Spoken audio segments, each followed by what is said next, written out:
سورہ بقرہ کی آیت نمبر 130 سے اللہ پاک فرماتے ہیں، اور کون ہے جو ابراہیم علیہ السلام کے طریقے سے انحراف کرے سوائے اس شخص کے جو خود اپنے آپ کو حماقت میں مبتلا کر چکا ہو۔ اب اس آیت مبارکہ میں جو اصل بات کی گئی ہے کہ یہود و نصارہ اور مشرکین یہ اپنے آپ کو ابراہیم علیہ السلام کے ساتھ منسوب کرتے تھے۔ تو اللہ تعالیٰ قرآن پاک میں ابراہیم علیہ السلام کی شخصیت کو اتنا زیادہ سناتے ہیں کہ تقریباً ہر مذہب اپنے آپ کو ابراہیم علیہ السلام کے ساتھ منسلک کرتا ہے۔ تو ان کی زندگی میں تو شرک نہیں تھا، ان کی زندگی میں کیسی قربانیاں تھیں، ان کا کیا عمل تھا، اور تم پھر اپنے آپ کو دیکھو۔ اور پھر یہاں پہ یہ بھی کہا گیا کہ جو کہ انحراف کرتا ہے، رغیبہ کا لفظ استعمال کیا گیا ہے۔ یوں تو یہ ایک مثبت لفظ ہے، رغبت کرنا ہماری اردو زبان میں بھی کہا جاتا ہے، مگر یہاں پہ ہے کہ کسی نے اپنا رخ جو ہے وہ کسی اور طرف موڑ دیا ہو، جان بوجھ کے اپنے رخ کو تبدیل کر دینا۔ اور پھر ملت کا لفظ استعمال کیا گیا، جیسے ہم نے پیچھے بھی کہا کہ ملت کا معاملہ جو ہوتا ہے وہ کسی کے ساتھ جذباتی تعلق رکھنے کا معاملہ ہوتا ہے۔ پھر صفیہ نفسہ کا لفظ آتا ہے، یہ سورہ بقرہ میں تیسری مرتبہ آ رہا ہے، اور اسی لفظ کے اندر جو ہے ان کی ساری سوچ کو اور سارے عمل کو بیان کر دیا گیا ہے۔ لہذا مفسرین کرام یہ فرماتے ہیں کہ صفیہ کا معنی ہوتا ہے کہ ہلکا ہونا، جس کی طرف موڑو اس کی طرف مڑ جانا۔ صفیہ کے اندر ایک یہ تاثر بھی ہوتا ہے کہ جیسے کوئی شخص کسی ایک کی بات سنتا ہے، کہتا ہے ہاں یہ ٹھیک ہے، پھر جب دوسرے کی بات سنتا ہے تو کہتا ہے کہ ہاں یہ بھی ٹھیک ہے، یعنی کہ جو اپنی عقل، سوچ، دلیل سے کسی قسم کی کوئی رائے نہیں رکھتا۔ پھر ایک اس کا معنی یہ بیان کیا جاتا ہے کہ عموماً یہ لفظ جو ہے جدید عربی میں مارکیٹ ایشو کے لیے استعمال کیا جاتا ہے، کہ مارکیٹ میں جو لوگ بیٹھے ہوتے ہیں وہ لوگ اپنی چیز کو اس طرح سے لوگوں کے سامنے پیش کرتے ہیں اور دکھاتے ہیں کہ سامنے والا گاہک جو ہوتا ہے وہ بیوقوف بن کر ان کی باتوں میں آ کے ان کی چیز کو لے لیتا ہے۔ تو کسی کو بیوقوف بنا دینا۔ اسی طریقے سے کہا جاتا ہے کہ وہ شخص جو یہ کہے کہ میں خود کچھ نہیں کر سکتا، دوسرا میرے لیے کچھ کرے، بس وہ یہی کہتا رہتا ہے کہ میری عقل میں کچھ نہیں آتا، میری سمجھ میں کچھ نہیں آتا، آپ جو بہتر سمجھے میرے لیے بس وہ کر دیں۔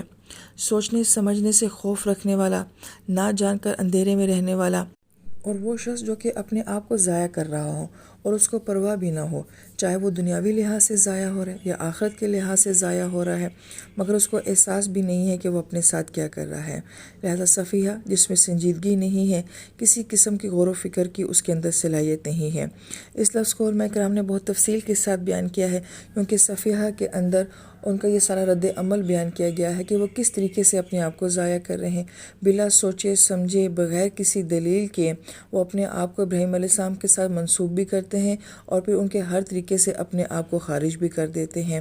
تو گویا کہ یہاں پہ صفیہ کے لفظ سے جو ہے ان کے رویے کو بیان کیا گیا ہے۔ پھر آیت مبارکہ میں استفینہ کا لفظ آیا ہے، اور استفا کا مطلب ہوتا ہے کہ کسی کو محض اپنی پسند کی وجہ سے چن لینا، اور یہ صفا لفظ بھی اسی سے ہے، اس کا مطلب ہوتا ہے کسی چیز کا پاک ہونا۔ تو گویا کہ جس کو چنا جاتا ہے وہ اس وجہ سے کہ وہ کتنا پیور ہے، کتنا خالص ہے، کتنا پاک ہے، یہ بھی اس کا معنی بیان کیا جاتا ہے۔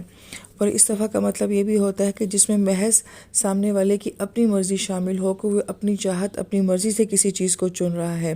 جیسے کہ اگر کوئی مجھے کہے کہ آپ کو کون سا رنگ پسند ہے، میں کہوں سفید، تو وہ کہے کیوں، تو اس کی کوئی لاجک نہیں ہے، بس مجھے پسند ہے، میری مرضی ہے۔ تو اس طریقے سے اللہ پاک کا محض اپنی چاہت، اپنی مرضی سے کسی کو چن لینا۔ اس لیے اللہ تعالیٰ قرآن پاک میں فرماتے ہیں کہ ہم نے فرشتوں میں سے رسولوں کو چنا۔ تو گویا کہ اللہ پاک جب یہ اپنی ذات کے لفظ استعمال کرتے ہیں تو ہم اللہ تعالیٰ سے یہ سوال نہیں کر سکتے کہ کیوں چنا، کیونکہ یہ محض اللہ تعالیٰ کی مرضی ہے، اللہ پاک کی چوائس ہے۔ پھر ایک معنی یہ بھی بیان کیا جاتا ہے کہ استفا کے ساتھ جو ہے وہ عموماً آزمائش بھی ہوتی ہے، کہ جس کو محض اپنی پسند کے ساتھ چن لیا گیا ہے تو اس کے ساتھ لفظ بلا بھی آیا ہے۔ تو اس لیے ہم یہ دیکھتے ہیں کہ ابراہیم علیہ السلام کے لیے جب اتنا خوبصورت لفظ استفینہ آیا ہے تو آزمائشیں بھی ابراہیم علیہ السلام کی زندگی میں بہت زیادہ ہیں۔ پھر مفسرین ہم یہ فرماتے ہیں کہ یہی لفظ جو ہے ابراہیم علیہ السلام کے لیے بھی استعمال کیا گیا ہے اور امت محمدیہ صلی اللہ علیہ وآلہ وسلم کے لیے بھی استعمال کیا گیا ہے، تو الفاظ کے اندر بھی ایک طرح کی مشابہت پائی جاتی ہے۔ تو گویا کہ ابراہیم علیہ السلام کو آزمایا گیا ہے، اسی طریقے سے اس امت کو بھی آزمایا جائے گا۔ پھر یہاں پہ مفسرین ہم یہ فرماتے ہیں کہ لفظوں سے ہی ایک بات سامنے آ رہی ہے کہ جب تم ابراہیم علیہ السلام کو مانتے ہو جو کہ استفینہ ہے، تو پھر مصطفیٰ صلی اللہ علیہ وآلہ وسلم کو کیوں نہیں مانتے ہو؟ تو گویا کہ قرآن پاک میں مفسرین ہم یہ فرماتے ہیں کہ کون سا لفظ جو ہے وہ کس کے لیے استعمال کیا گیا ہے، اس سے بھی ایک تعلق جو ہے وہ ظاہر ہوتا ہے۔ استفینہ ابراہیم علیہ السلام کے لیے، امت کے لیے بھی، اور نبی علیہ السلام کا نام مصطفیٰ بھی، تو لفظوں سے بھی جو ہے وہ ایک چین، ایک تعلق، ایک سلسلہ جو ہے وہ نظر آتا ہے۔ پھر لفظ استفیناہ سے مفسرین کرام بہت خوبصورت نقطہ یہ بیان کرتے ہیں کہ ہم نے ان کو چن لیا تو اتنا کہہ دینا کافی تھا، مگر پھر دنیا کی تخصیص کیوں فرمائی گئی؟ پھر اس کے اندر اگر غور کیا جائے تو اللہ تعالیٰ کا چننا، پھر نبیوں کو چننا جو کہ سب سے خوبصورت مخلوق ہوتے ہیں، تو یہ محض ایک روحانی عمل لگتا ہے۔ اس روحانی عمل کو پھر دنیا کے ساتھ کیوں بیان کیا گیا ہے؟ تو جو بڑی خوبصورت بات بیان کی جاتی ہے وہ یہ کہ دراصل میں روحانیت کا تعلق جو ہے وہ اسی دنیا کے ساتھ ہے، روحانیت اسی دنیا کے ساتھ جڑی ہوئی ہے۔ ہم یہ دیکھتے ہیں کہ جب اللہ پاک نے کسی کو چنا ہے، محض اپنی پسند سے چنا ہے، اور پھر خوبصورت ترین لوگ وہ ہوں گے جن کو اللہ پاک نے چنا ہے، یہ دنیا میں آ کے پھر کرتے کیا ہیں؟ تو یہ دنیا کا سب سے خوبصورت عمل یہ کرتے ہیں کہ لوگوں کو فطرت کی طرف بلاتے ہیں، ان کو روحانیت کی طرف بلاتے ہیں، مخلوق کو جو ہے وہ روحانیت کے ساتھ جوڑتے ہیں۔ تو گویا کہ اسی لیے اسی عمل کو جو ہے استفینہ کو جو ہے وہ پھر دنیا کے ساتھ بیان کیا گیا ہے۔ پھر اسی ضمن میں مفسرین کرام بڑی خوبصورت بات یہ فرماتے ہیں کہ چونکہ نبی بھی فطرت کے اوپر ہوتے ہیں اور ہر انسان کے اندر بھی ایک فطرت موجود ہوتی ہے، تو جب انسان دنیا میں آتا ہے، دنیا کے ماحول میں آتا ہے، تو وہ غیر فطری چیزوں میں جو ہے مبتلا ہو جاتا ہے۔ مثلا اب دیکھیں کہ پانی ایک فطری چیز ہے، دودھ ایک فطری چیز ہے، جب ہم اس کی جگہ کوک پینا شروع کر دیتے ہیں یا آرٹیفیشل جوس پینا شروع کر دیتے ہیں، گندم جگہ اگر ہم کیمیکل فوڈ کھانا شروع کر دیتے ہیں، جنک فوڈ کھانا شروع کر دیتے ہیں، یہ ہماری فطرت میں نہیں ہے۔ یہی وجہ ہے کہ انسان جب ان کو کھاتا ہے تو انسان کا جسم آگے سے ریئیکٹ کرتا ہے اور وہ بیماری کی صورت میں سامنے آتا ہے۔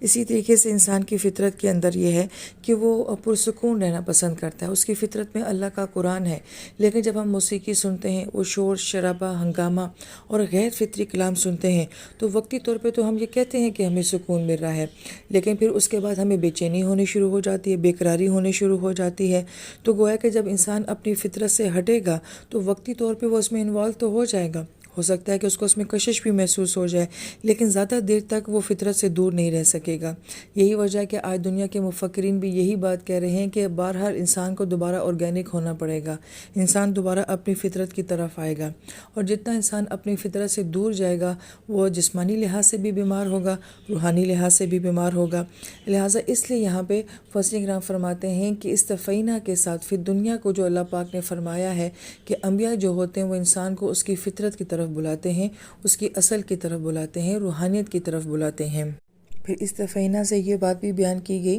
کہ اگر اللہ پاک یہ فرماتے ہیں کہ ہم نے ابراہیم علیہ السلام کو چن لیا، تو جب ابراہیم علیہ السلام کی زندگی کو دیکھا جاتا ہے تو کیا کوئی امتی بھی یہ دعا کرے گا کہ اللہ تعالیٰ مجھے بھی ابراہیم علیہ السلام کی طرح چن لیں؟ تو ہم تو دیکھتے ہیں کہ اپنے والد کا گھر چھوڑنا، اپنا ملک چھوڑنا، اور کبھی اپنی بیوی بچوں کو جو ہے وہ صحرا میں چھوڑ کے آنا، کبھی آگ میں ڈالا جانا، کبھی نمرود کے ساتھ مقابلہ ہونا،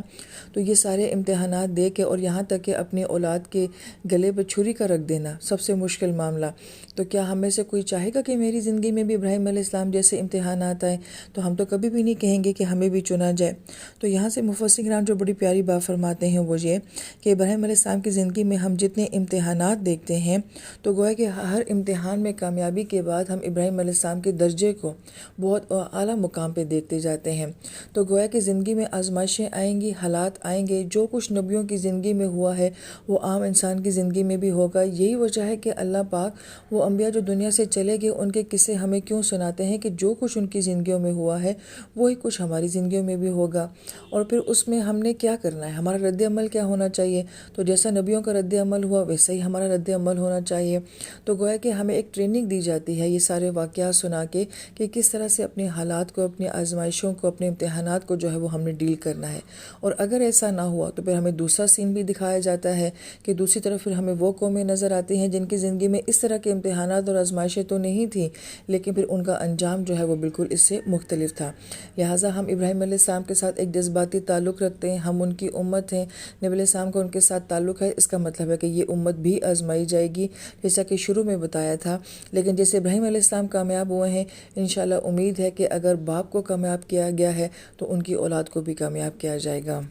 یہی وجہ ہے کہ آیت مبارکہ کے آخر میں فرمایا کہ وہ صالحین میں سے ہوں گے، اور ہم یہ دیکھتے ہیں کہ 4 درجے بیان کیے جاتے ہیں، نبیوں کے، صدیقین کے، شہداء کے اور صالحین کے۔ تو صالحین تو سب سے آخر میں آتے ہیں اور انبیاء سب سے پہلے آتے ہیں۔ تو جو پہلے کیٹیگری کا انسان ہے اس کو صالحین میں سے کیوں بیان کیا گیا؟ تو مفسرین کرام یہ فرماتے ہیں کہ اس لیے کہ جو آپ کی اولاد میں سے، آپ کی امت میں سے صالحین ہوں گے تو یہ نبی اپنی ان صالحین اولاد کے ساتھ ہوں گے۔ اور پھر اس سارے جملے کو وَإِنَّهُ فِي الْآخِرَةِ لَمِنَ الصَّالِحِينَ جملہ اسمیہ میں بیان کیا گیا ہے کہ ہمیشہ وہ اپنے صالحین اولاد کے ساتھ ہوں گے۔ لہٰذا انسان آزمایا جائے گا، امتحان زندگی میں آئیں گے، لیکن اس کے بدلے میں آخرت میں نبیوں کا ساتھ بھی انشاءاللہ نصیب ہوگا۔